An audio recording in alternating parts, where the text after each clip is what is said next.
Morning, class. This is lesson 5-10. It's the last lesson of this particular unit. Today, our purpose is to algebraically solve equations by it's not multing, it's multiplying or dividing fractions.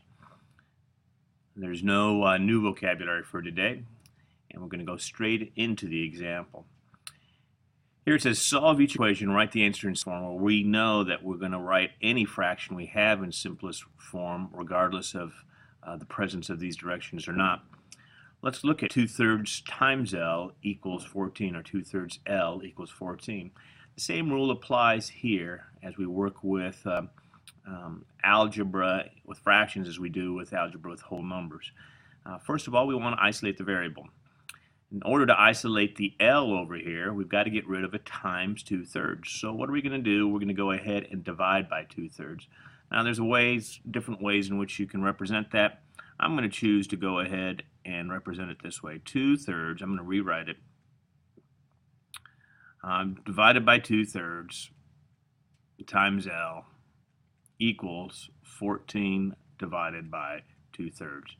Why are we dividing by 2/3? Well, we want to do the inverse operation to get rid of 2/3. 2/3 divided by 2/3 just becomes an L. 14 divided by 2/3, this is where we start to use that property of division, which turns it into a multiplication problem. 14 divided by 2/3 is the same thing as, once again, make this box. Everything outside the box stays the same. That which is in the box gets transformed. Division to multiplication, 2/3 gets flipped. The inverse to 3/2. Then I just simply multiply. I have 14 times 3 and 1 times 2. Although I'm going to use a shortcut here, I can divide both the top and the bottom by 2. And because I can divide both the top and the bottom by 2, I come up with 1 here at the bottom and 7 up here at the top. So now it's 7 times 3, which is 21, over 1, which is the same thing as 21. There's my answer. L equals 21. Next, we have 2x equals 1/3. Same thing here. In order to isolate the variable, we have to find the inverse operation. Multiplying by 2, we need to divide by 2. So I'm going to put division by 2 here. To make this less complex, I'm going to put a division sign here and then a 2 instead of a fraction over a fraction. Well, my 2's drop out on this side. X drops down because 2 divided by 2 is 1. 1/3 divided by 2 can be rewritten as 1/3. Remember, outside the box doesn't change. Inside the box, it does change.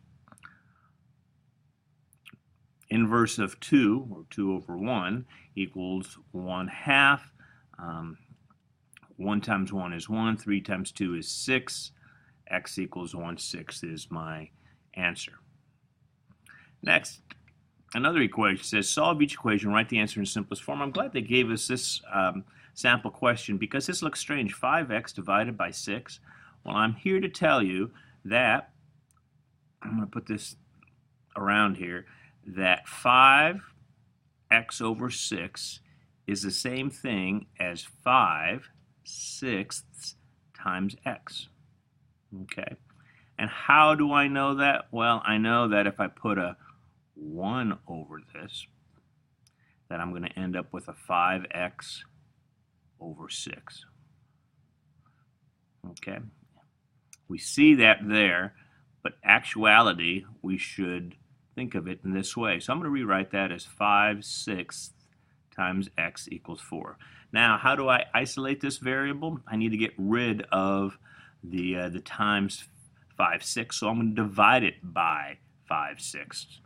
So I'm just going to simply write it out again. 5/6 divided by 5/6 times x equals 4 divided by 5/6, because what I do to one side, I do to the other.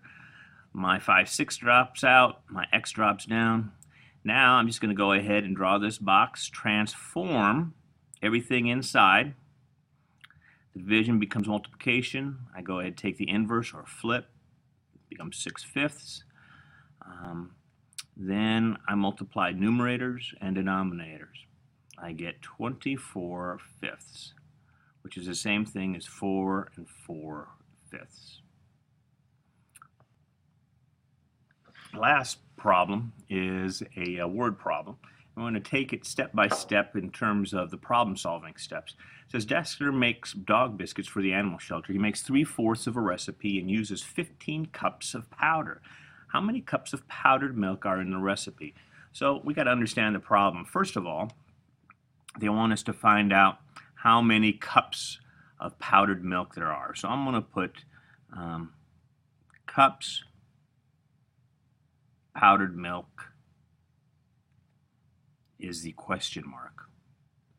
Okay, and that would be in the recipe total. What we do know is that he's making 3/4 of a recipe. And by the way, I do want you to write these down. I want you to be able to write down the headings to these different steps. Understand the problem. I'm just writing down the data. Cups powdered milk is what we want to find out. He's using 3/4 of a recipe, and that 3/4 of a recipe happens to be 15 cups of powdered milk.